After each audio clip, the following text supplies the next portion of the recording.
songs are slow and sad. I don't know what's wrong with me.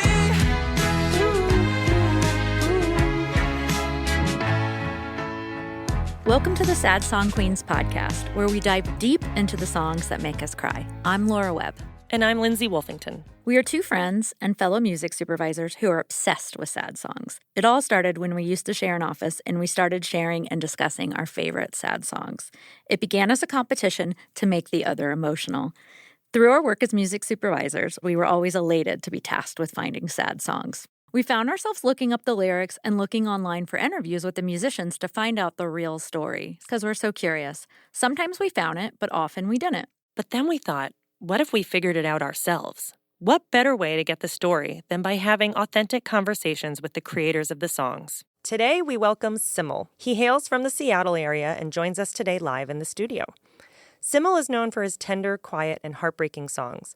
We have come to know Brian Fennell through his stunning songs and have been fortunate enough to use both his music on several of the projects we've worked on separately. SYML as an artist has had 3.5 billion streams and 158 sync placements overall, and the various versions of the song Where Is My Love has amassed 1.7 billion streams and had 42 placements. On a personal note, after his song Where's My Love was in Teen Wolf, a show I worked on, the song charted for 20 weeks on the Billboard Hot Rock Songs chart. The song has now been certified platinum. For both of our help placing his songs, SYML was kind enough to send us a gold record. And now, here is SYML, Where's My Love, alternate version. And then stick around, and we'll have the full interview with SYML afterwards. So grab those tissues and let's get into it, because we all need a good cry.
Just come home.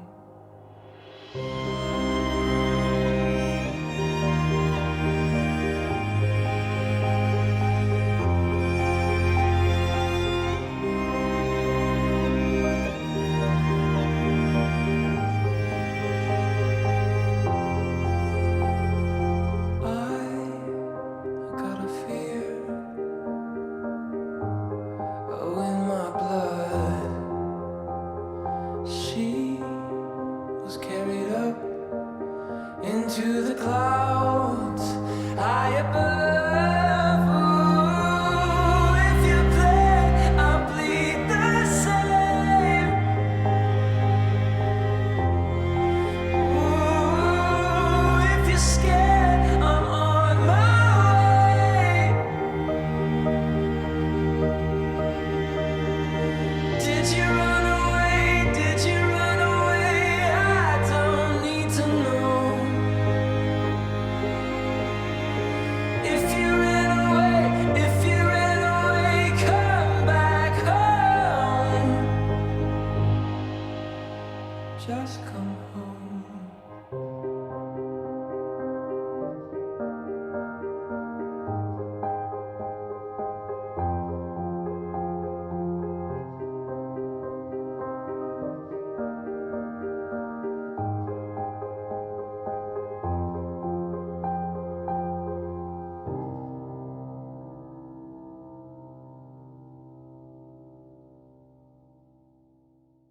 Welcome to the podcast, Brian. So glad to have you here. And we're going to dig into your song, Where Is My Love, which, Laura and I can't help but view songs through a placement lens. Mm-hmm. I feel like a song that begins with solo piano is always like, ooh, okay, I'm in, right? Like if you have an emotional moment, you're like, oh, okay, I'm in.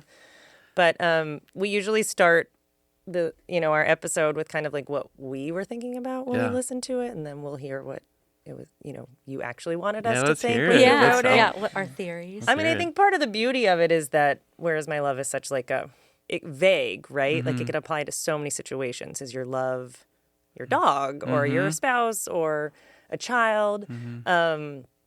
So I think like I always kind of approach it as like the boyfriend-girlfriend mentality, like she left. But then I was listening to it the other day, and the whole imagery of the woman or not being in the bed, right, and being up. And for some reason, I was like, I think now knowing that like you're a dad and you have kids, maybe because of your latest song, of kind of about your kids. But I was like, what if they went through a miscarriage? And like usually there's so much focus on the woman going through it, but the guy feels it too. Like, we bleed the same. Like that's kind of what made me think of that. But anyway, so that's one direction I went. Yeah. But what's the real story? Oh my gosh. I think, and just listening back to it now, which I haven't listened to that version for a long time, and I can hear it in my voice. Like, I recorded 2 songs, years before SYML was even like had a name or had a reason to share music in the world. And it was Where's My Love and The War.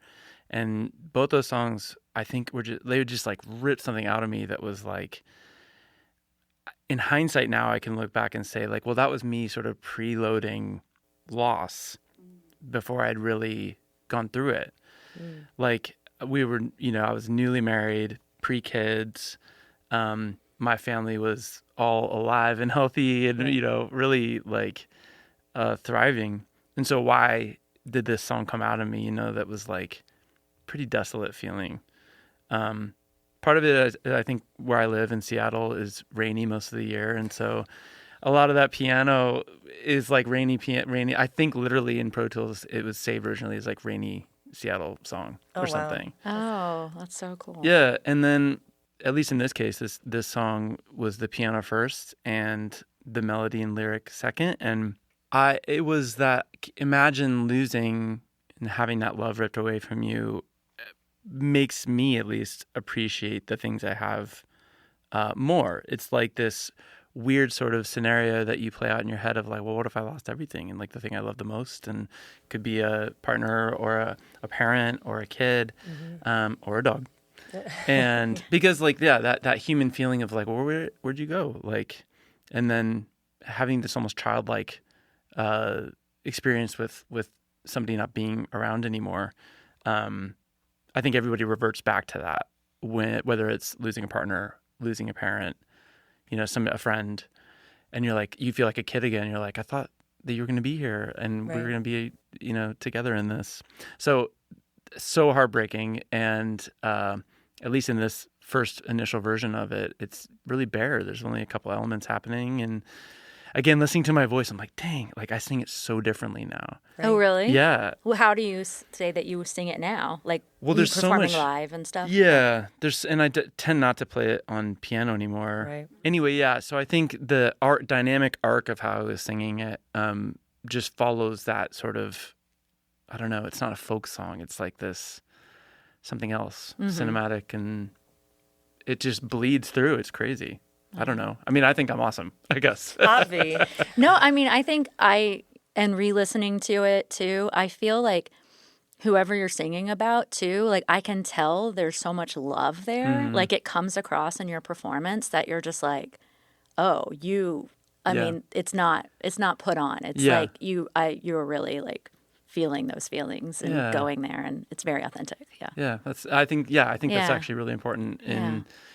I try to, to varying degrees to keep that in everything. Like, because I think people can tell, and if they believe you, then that's the goal. Well, then you must be a really good actor because you weren't actually singing about a real situation. You were just like, imagine if this happened. Yeah. It was a creative exercise, really, and an emotional exercise. Yeah, I saw a quote when I was doing some research, and it says, I've come to learn to appreciate the positive through imagining the worst and the saddest things. Yeah, it's true. I'm obsessed with like the end of the world, and I'm obsessed. Really? Like, yeah, I find beauty, I think, in the I guess, yeah, it all ending. I don't know. Like, I'm not alone. I know this. Like, there's Oh, yeah. so many of the movies and pieces of art I like are around, like Cormac McCarthy as an author. Like, all his work was just about the end of the world, like to some degree, and I found it so beautiful. Do you have like a go bag and like do No, you go that far? I'm not. No, because I'm like, look, I'm just gonna spend my time, instead of packing a go bag, writing these go bag songs. I guess, Okay, I don't know. yeah, there you go. So I can like It can rest in that. soundtrack the people while they Exactly. I'll just be on the porch, being like, yeah, where are you gonna go? I'll be here. I predicted this. Here's a song. You're gonna need the song as you go. We're here with like really good studio headphones Yeah. on, so I do feel like I heard the vocal differently. Yeah. How many cymbals are we hearing? Oh my gosh. You probably don't remember. In terms of the vocal? Yeah. Yeah, I think probably just 3. Right. Yeah. What like inspired you to add strings? Gosh. I mean, piano and strings, I think they sort of live. Obviously, they've been around for a long time, and before we them. recorded, Yeah. anything. And I think that they tend to live. I don't know the science behind it, but like cello, for instance, is like really, really human voice like, and a lot of the piano register. Like you can cover such a wide spectrum of EQ essentially with strings and piano. Mm-hmm. And I mean, you guys know this too. Like when you're trying to build with a scene or create a character, like the more human it can feel, the better. And so for a song like this, to be able to have those sort of organic, human-driven things that almost feel like people speaking, yeah, I don't know. That put me creatively in that place for sure. It's funny, I hadn't even thought about that. But I mean, I connect to it as you're like going through listening to music. But I hadn't even thought that it does sound like a human voice. It's like more. It's like yeah. It's almost like wailing. Yeah. Strings, Yeah. Yeah. It's like mournful and, that I think there's something there for sure. I mean, we definitely always perk up when we're like, ooh, in a slow intro. Yeah. It's like, ooh, that works so well for placements. Yeah. It also, I think, like, when you cry, you kind of make a high-pitched noise that you can't really create otherwise. Like, I actually always think when, like, in a lot of Sarah McLachlan's old songs, like, her voice crack, like, makes you, like, that's what happens when you cry or when you're upset. Like, breaking, yeah. So it's kind of another version of that. I mean, obviously, it's interesting that you say that, but we think about that sometimes when, sometimes it's finding a song and sometimes it's working with the composer. But, when a director or producer really wants to get a emotion out of a scene, you're like, well, like piano's the first stop. Yeah, right. Strings are the second stop. Right. And obviously you don't have to do that. But yeah, it's a very human emotion. So it's kind of a shortcut to feeling. To communicating something, yeah, for sure. Yeah, and like you don't always need all the bells and whistles, right? Like when you're trying to have that connection, like sometimes the more raw, the better, I think if you sometimes like you'll go back and listen to a song that you loved 10 years ago and it'll feel like a lot less built up than you remember it because your brain like filled in so much that's not actually there because there was space allowed to do that. And I think, foreshadowing that when you're recording a song or writing a song is really hard to do because you want to put all the makeup and bells and whistles on it to be like, look how pretty. But you need to give people space. I know, because I would say sometimes we get demos for, if we're having a song written for a certain scene or project. And sometimes I'm like, I like the demo the best. It's a real thing. I know. And you're like, oh, you didn't need all that. But I mean, sometimes it calls for it, obviously. But I think when you're going for the emotions and you have these sad moments, I think spare the better, generally. There's like a vulnerability to it. Yeah. I was actually, I listened, in preparing for this, we listened to the other versions of your songs. And you even hear it at the end of the first verse. You have space in this one, where in your like radio single version, there's no space anymore. Yeah. Right? And I think that's part of what makes it a little bit more emotional. Right? And then I think also the beauty of I don't know. Do you call it the radio single version? We should. I mean, it's pretty funny whenever I like get to speak about it. There's no real commercial reason why this type of song should have gone to radio. And to actually go around the world as much as it has, I don't think that it fits any sort of mold. And I'm not saying that from a point of pride, like in this moment. I think that it's just like practically really hard to imagine it as an upbeat type of engaging song. But yeah, when we went to go make the smash radio hit version, it was like, what do we take out? What do we leave? What's important to the song? What are we trying to make people focus on and hear? But yeah, it was really not overthought. Like, I think there were little things that we took out in terms of timing and getting it into the whatever that mold is for radio. But right. Got to get to the hook. Yeah. Faster, don't bore right? me. Yeah.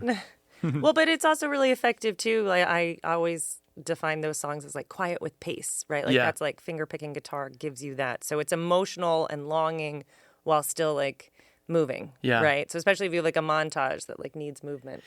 You know what's crazy about this song is that we recorded it in my longtime best friend's like attic, and the hard drive that it was on just got lost. Like the classic sort of where is my love? Where's my hard drive? Where's my future? What is happening? Oh, no. So when we went to go make the more sort of acoustic radio accessible version, we had to just rebuild it. I was just gonna take the vocal stem and play guitar and like add a couple things.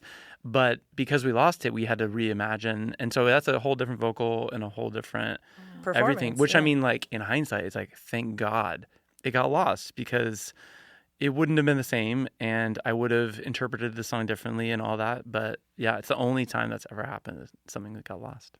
So has the meaning of the song changed for you? Yeah, because when I wrote it in early days, I mean, I didn't anticipate it really being shared so much or being related to so much. So now I think it's a totally different beast. It's like when I play it wherever I am in the world, which is the other thing, like somebody who doesn't speak English as their first language, being able to connect with something musically, I could be saying, I think, almost anything. And it's the music and the melody and the mournfulness and that sort of wailing, which is like universal.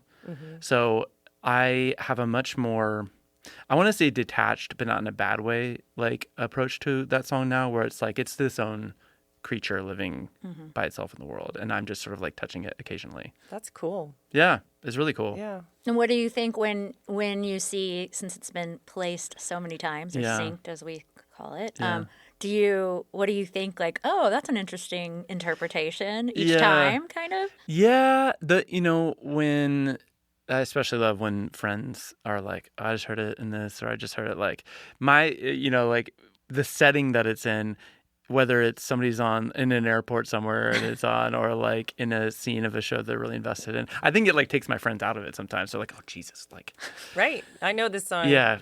Brian, like, your voices taking over my show. But anytime, like going back to the first placement I would have gotten, years ago in my first band, which I think it was like The Hills or something. I worked on that. Yeah? Yeah. Thanks for the $500. Yeah, you're welcome. Yeah.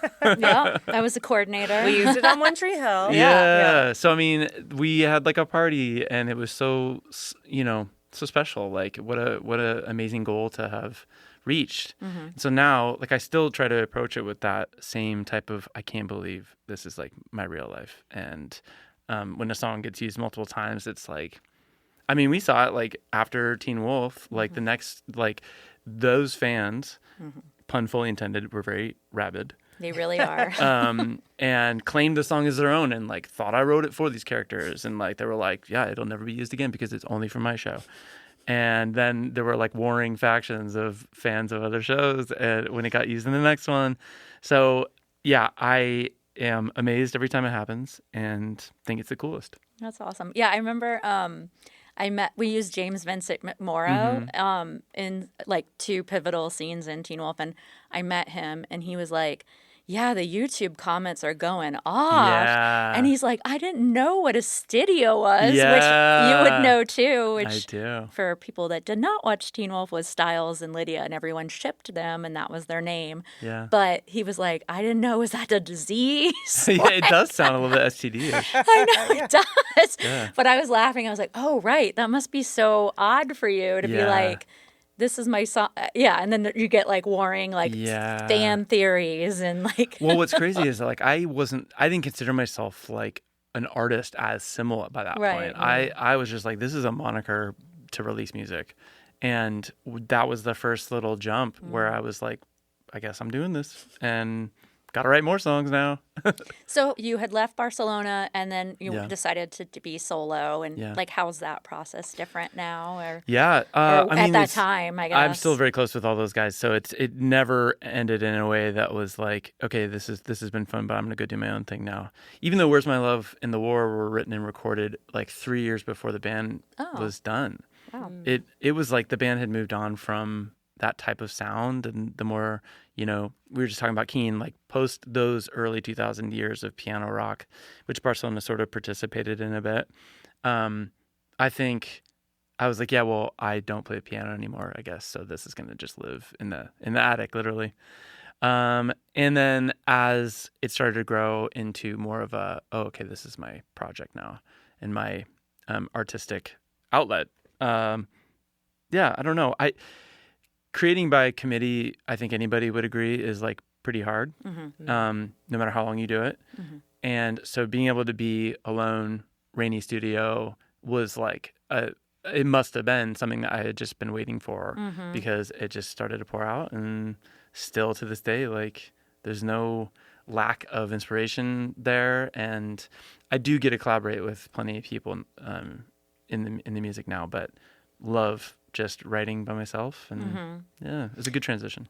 So that day when you sat down to write it, had you been writing the lyrics in your head already, or you just were playing the piano and it was Seattle rainy? Yeah. Like, where were you emotionally Yeah. that day? I mean, it was just a normal cloudy, rainy day. And it was one of those songs that happened really fast. It was like just probably a few hours. And it wasn't like, if you look at the song, I don't know how long it is, but it's not a normal form. And it was more just like a exercise than it was an intentional songwriting session. But I don't remember feeling overwhelmingly sad. It is a very sad song, but I also think that like I was talking about earlier, the perspective that you gain from listening to a sad song, much less like creating a sad song, is just profound. And seeing early success of that song gave me like license, I think, to just be like, well, there's no rules. Like it doesn't have to exist in a certain form. I can say whatever I want, and there's going to be a human that relates to it.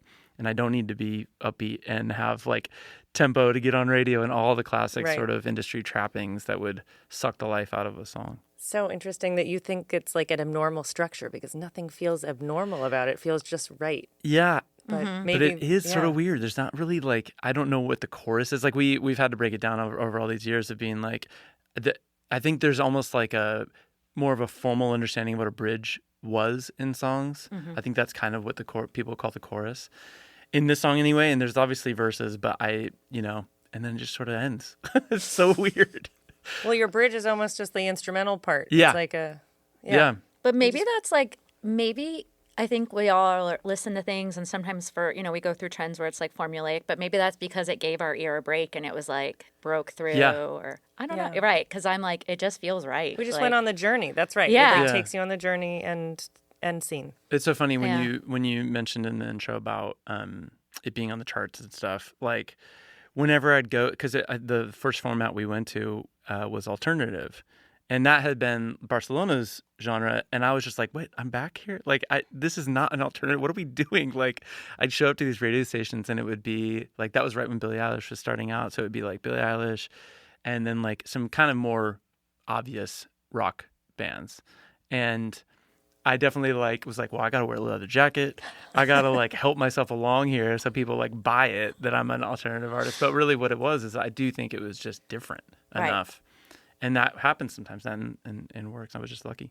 I know, like, I don't even know in current music now, are they even, like, alternative, or at least, like, on Sirius, Yeah. is, like, the stuff that we listened to in the 90s Yeah. and early aughts. Oldies. Watch out. Right. And I'm like, wait, so what is the new, we are in a rock crisis, or, like, I don't, like, what do we call it all, right? But it's not alternative rock, it's just Yeah. alternative? Yeah. Okay. It's alternative. And I mean, obviously the term indie and like that had a different meaning 20 years ago than it does now. I do think that there's something with like sort of guardrails being in music.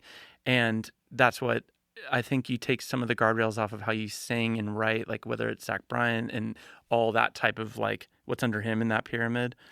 I think that some of that success is attributed to less formula and less safety when it comes to like how somebody writes and sings and performs. And I think alternative has been that in the past, whether you had like Hozier early or Lumineers early or whatever, right? Like stuff that might not be considered rock and roll, but just sounded less polished and less like it cared less. I don't know. What is it like to be on tour? Like, I feel like, okay, we've explored your radio career. Yeah, right. And now... Oh my gosh, my illustrious radio career. I love being in new places. So former band never got to go overseas, and that was like one of the first places I got to go as SYML. And I was gone. This was never the plan, right? So like as it grew, we were just, me and my partner were continuously trying to catch up to like be like, because in some ways I don't think it was overnight. In other ways it did feel like it happened really fast, but being gone was a big part of that. And we had just started a family, and it was like, oh my gosh, how are we going to do this? I love what I'm doing, and I get to go around the world and stuff, and playing shows and connecting with people with this music that I really care about was really special, still is today. But I think every year it's like a new check-in of like, how are we going to make this work for us personally and as a family, and how are we going to be happy through it? Like, because if it's not that, then it's not worth it. Right. So I feel like I'm a little bit weird in that touring does not inform anything creatively for me. Like, at least that I can tell. I like being home and just working at home and being around the inspiration that exists there. But seeing the world is amazing, and music is just a part of that. Well, I also think like your show is so different in that it's almost like, come listen to 10 to 15 sad songs, right? Or quiet songs, right? You don't really have a rocker that you're like, not a lot. You could put your lighter in the air for most of them. Right. Fire hazard. Yeah, geez. I know, right? The tears will put it out. Okay, a phone. Good point. A phone's not very poetic. No. But I think that's so cool. Like you've broken the mold in multiple ways. Yeah, I think so. I talk about it with my team around me, that just reminding ourselves continually that we don't need to ever try to fit a mold. Like the thing that made you special, like, is you, and that's it.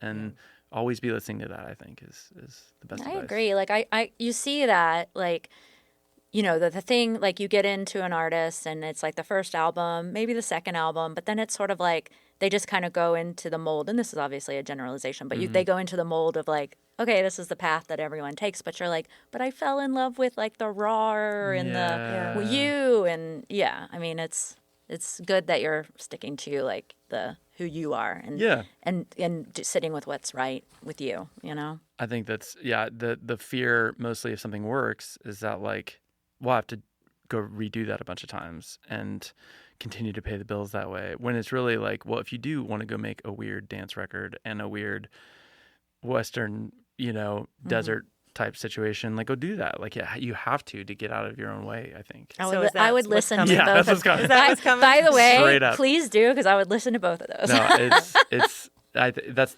again, going back to the happiness thing, is like, if that's what makes you happy, and you have to follow whatever that is inside of you.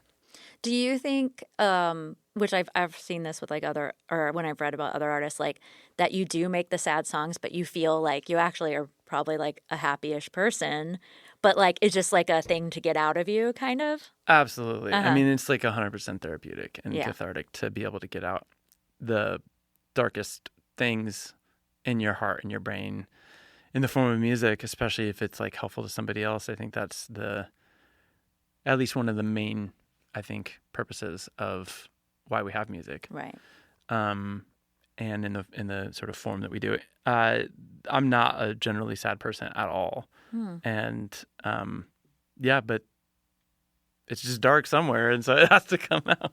I agree. Like to not address any of it, I feel is very inauthentic and Yeah. Well, so when you are sad, what do? Do you create? Do you listen? Oh, I just go super inward and am not helpful to anybody if I don't get it out in that way. But the more that music is the career, and that's like I have to continually sort of like wake myself up and be like, this is your actual job.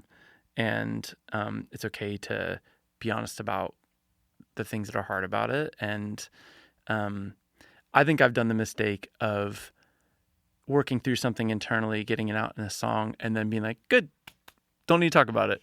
Like with my wife or with my kid or with my parent, that I somehow solved that puzzle by writing about it.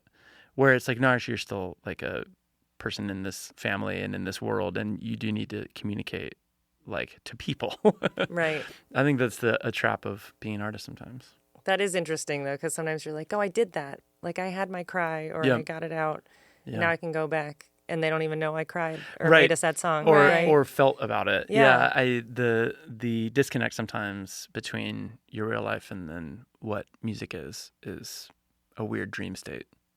Does your wife or kids be like, oh, I didn't know you feel that way, or after hearing, or did they get? It has happened for sure. My kids are still young, right. And so they haven't delved, I don't think, into it. But I do see, like, when we go through hard things as a family, I do see that their like vocabulary of like being able to talk about things is probably informed by the role of music in our family, and that they are emotionally sort of in touch and intelligent and intuitive to others. With how they feel. Yeah. So I won't take full musical credit for that, but I do think that it helps us talk about it. That's awesome. In the music you listen to, or by hearing your music? Both. Okay. Yeah. Because they do listen to my music and they like it. Okay. And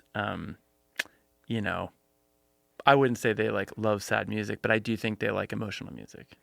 I have a 14-year-old and a 12-year-old, but they have not quite, I don't think they've embraced sad music. I feel like I always loved it. I feel like seventh grade, like I was a big 10,000 Maniacs fan. And then like when the Cranberries came out, I was like, I'm just going to sit on the kitchen floor and cry. Yeah, right? have a good cry. And that's the same age my daughter is. And, she loves Olivia Rodrigo and Taylor Swift. And I guess they're sad, but like her favorite songs are never the sad one. Well, what's funny? I think there's a difference between like angsty and sad. Right. Yeah. And angst in those teenage years is like everything. For me, it was like post-grunge, like Smashing Pumpkins, and so melodic but heavy and just full of angst. Right. But then like it was maybe early 20s, like right before I turned 20, it was when I started hearing music in that just please gut me of all, like make me as sad as possible, please. Yes. Yeah. Oh my gosh. When I was 16, we moved to Germany. I'd grown up in the US and at 16, and I'm like, wait, I'm not getting my driver's license. I'm not doing all these things. And I moved from all my friends, and I just listened to Jeff Buckley and Radiohead in my room being like, Two good picks. For, you were for emo before it was emo. Oh, Yeah. I mean, I've always, like, looking back too, when you look at like, but and my parents were like, enough already. Like, you ruined my life. Oh, I would have been like, awesome. No, yeah. Well, yes. But they were just sort of like, can you come out of your room, please? You're like 9. Yeah, I know. Mama. Yeah. But So your dad passed away, and you wrote a whole album about it, right? Mm-hmm. What was that like? So he died of pancreatic cancer, and it's one of those like awful diagnoses, right? Yeah. Where you can see it coming, and there's not a big question mark about what's going to happen. But he lived with it for like 2 years, and knowingly anyway. And again, when I was talking about preloading like sadness, that was that 2 years. So like from a creative standpoint and a living with him pandemic, a lot of it was in the pandemic. I think I just mourned like before he was gone a ton.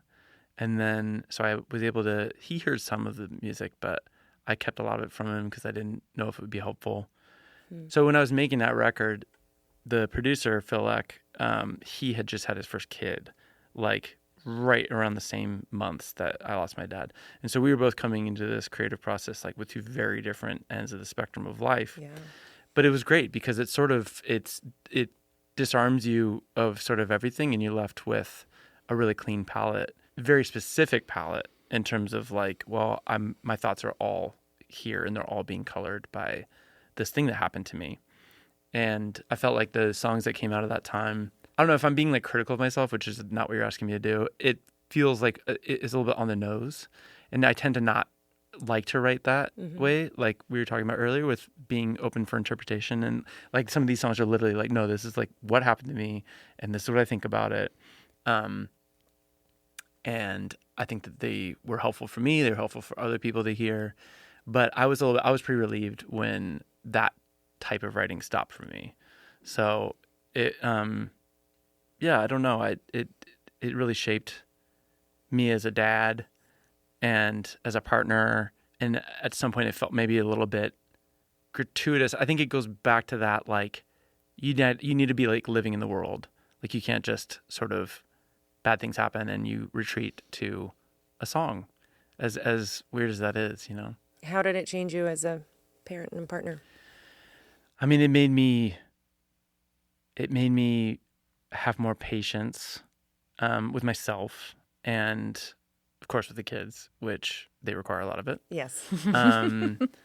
But it gave me just great perspective of like, okay, like my dad was like this age when I was doing these things, and now like I have this person that's going through the same thing, so I just want to be super present. And the idea of time being so elusive and never being enough of it, and gosh, yeah, I don't know. It really shaped my worldview in a great way, I think.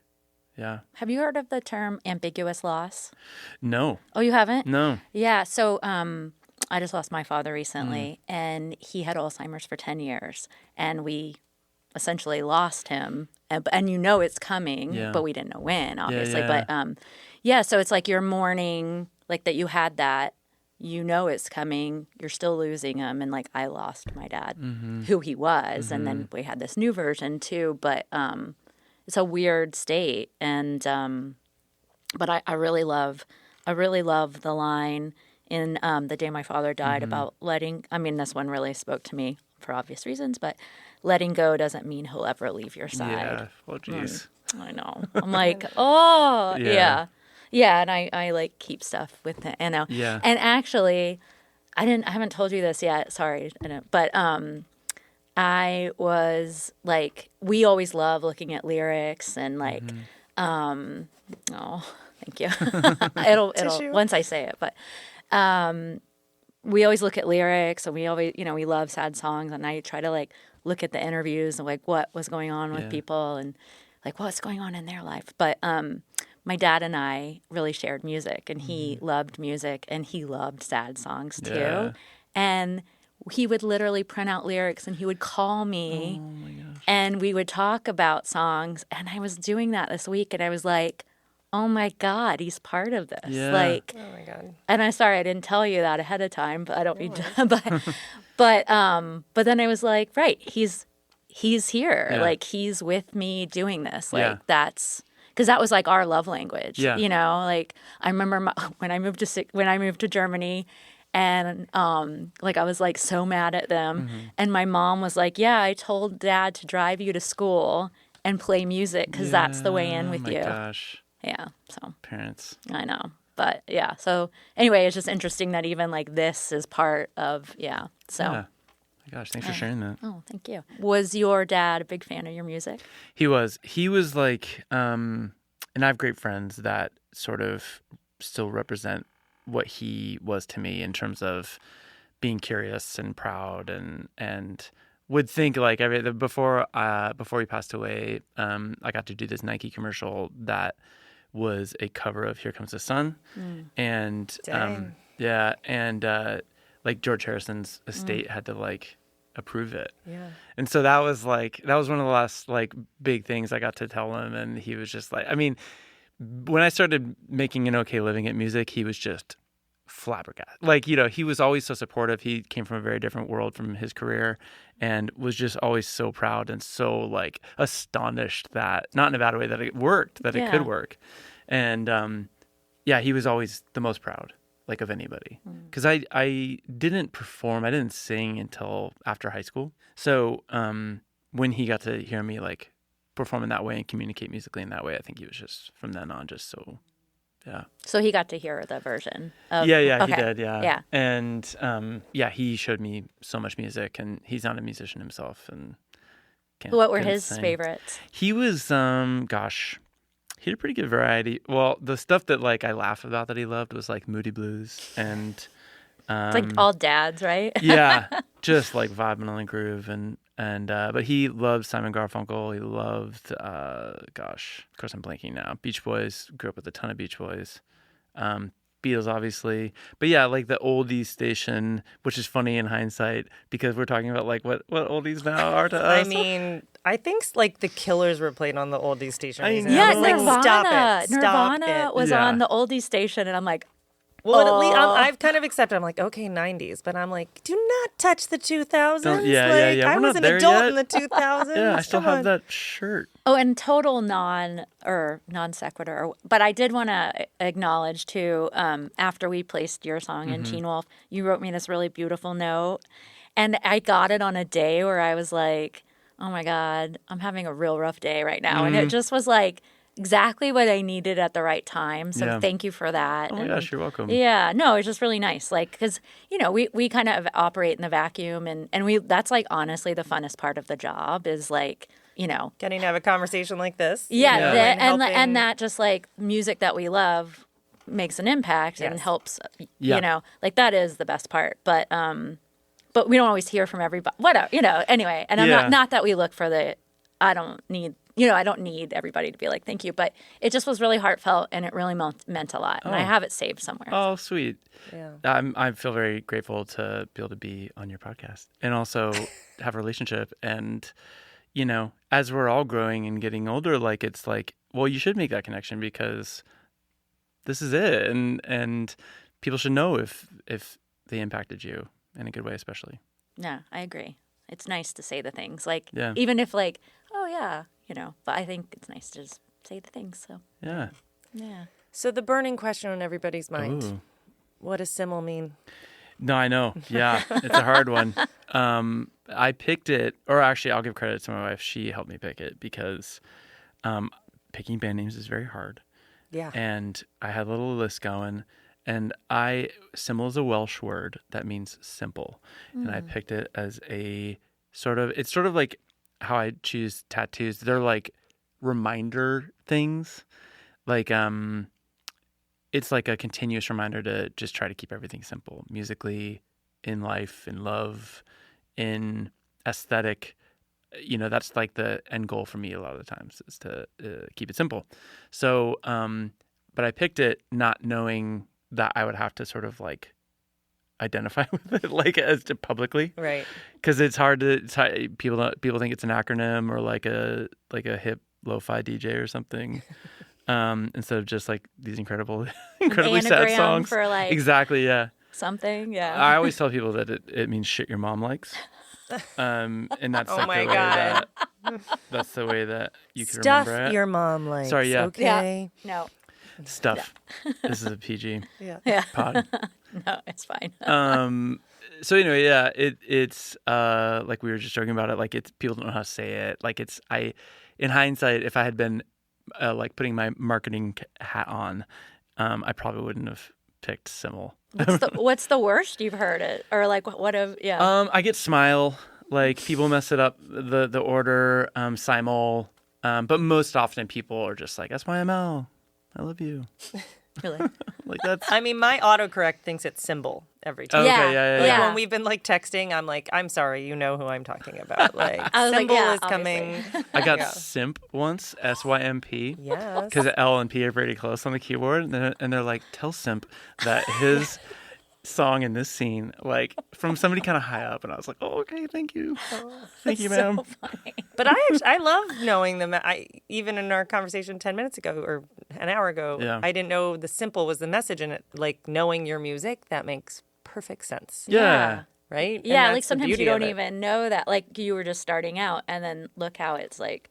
Full circled Yeah. it. Yeah, for sure. Yeah, thanks for asking. It also reminds me of like another beautiful sad song called "Simple as It Should Be" by Tristan Prettyman. Do you know? Did you ever? I know hear who that is, but yeah. It's on my wedding mix. But anyway, because it's actually like a love song. I don't even think it feels sad, but the lyrics are not sad. That's what a lot of like Laura and I have been Yes. going back and forth. We're like, is this a sad song? It feels sad, but like it's not sad enough. Or Yeah, right. yeah. Like, So, well, another burning Yes. question. What are your favorite sad songs? I think my ultimate favorite sad song is a Damien Rice song called "Accidental Babies," and it's just in the title. Like it's kind of disarming. yeah. But it's my interpretation of that song is that it's about like an affair, and understanding the weight that they're causing the other people in their lives, but that they were following what they thought was good, and how like twisted love can be, and understanding of yourself, and all these things in the way that it's recorded. It's just this sort of bare piano performance with his voice, which is really special. So and I definitely had that song found me in a time in life where I was like starting to understand how my actions really affected other people in love and in general. So that one always gets me. You mentioned Jeff Buckley, who is a huge influence of mine, as he is to many others, but his version of Lilac Wine is really, really sad to me. It feels almost like, and maybe this is something around when you come of age and maybe try drinking or other substances that elevate you a little bit outside of your body.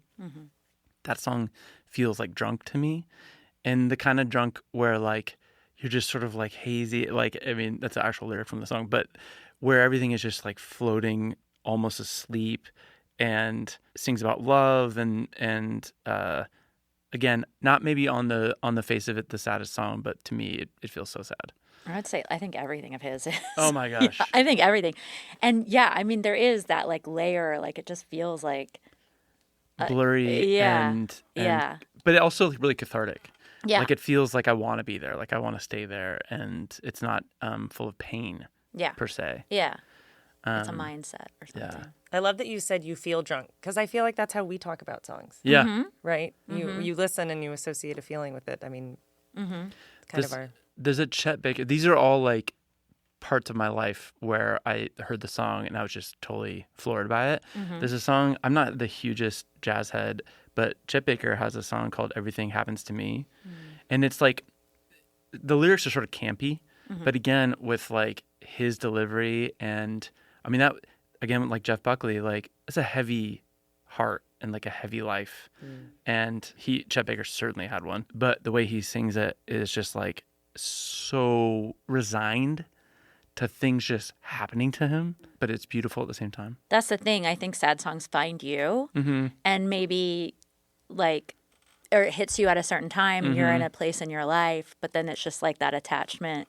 It'll always be like, oh, that was when I broke up with this person. Right. Or I think that's also the interesting part of asking people their favorite songs because you're like, yeah, like where were you in your life? Like what you connected with it. And, Yeah. I feel like you kind of answered it earlier, but our other typical question is, what do you think makes a song sad? Honesty. I don't know, because I think that you could show me a variety of songs where I might judge it by its cover or something, or by like the way somebody's singing, and it actually might turn out that that's not the intention and that is not how I'll hear it in a week. So I sometimes songs are really sneaky and like a Trojan horse of sadness where you read it one way and then you're like, oh my gosh, oh no. And then it hits. And then it hits, Yeah. Obviously, the voice is a huge part of that, and how they're speaking the words. But you can have just, whether it's like Olafur Arnold's or like my gosh, Max Richter, zero voice, and everything, again, going back to those instruments that are organic and timeless, really, as far as we're concerned, to be able to convey that sense of I keep going back to that word wailing, but like, you know, where you can't hold it back and your body just sort of goes into a state. Yeah. Well, that's even your song, "The Day My Father Died." Like, it's kind of performed. I mean, the words are not like, but it sort of starts happy, and like I interpreted it almost as like that was the journey, like, and just sort of like we shouldn't, you know, like, yes, we're sad, obviously. I'm sad, but also like he wouldn't want me to be, and like the takeaways of life and like how I'm going to live my life going forward. But I loved that because it felt like, it is sad, but like it's also we're celebrating who he was, and like But I love that. Like, it's such that last verse that you talked about, like that verse gets me. Oh God, because it's like him speaking and like the being able to love yourself and being able to care for those, right? Because if you can't do that, then you can't care for other people and all that. Man, so sad. I'm like, wait a but minute. really bright and hopeful. No, but I just thought, the way you crafted that was really clever, and because I'm like, wait a second, I'm listening, and I'm like, it's kind of upbeat, but the lyric, like, what? And then you're like, oh God, okay. So kudos. Yeah, thanks. Yeah. Thanks for being with us today. Thank you. This was such a fun conversation. What did I say? You're Thank welcome. you for having Laura. Thank you for coming today. to my podcast. Yeah. That's so great. Brian, thank you for being here. This was so awesome. It was a really simple and beautiful conversation. Thanks for having me. Thank you for joining us today on Sad Song Queens, because you always need a good cry. We will link these songs on our show page, but please go and listen and stream these songs. It helps the artists immensely. We want to thank the Songwriting School of Los Angeles for letting us record live in their studio. Huge thanks to Brian Fennell, Ben Levin, Network Records, and Warner Chappell. Special production thanks to Rob Steels, Wes Hutchinson, Keahu Kahuanui, Miles Bergsma, Kathleen Smith, Wyatt Rouse, Cheryl Mullingbayan, and our researcher Emily Cartham. Theme song by Weezer, All My Favorite Songs, and outro music by Wyatt Rouse.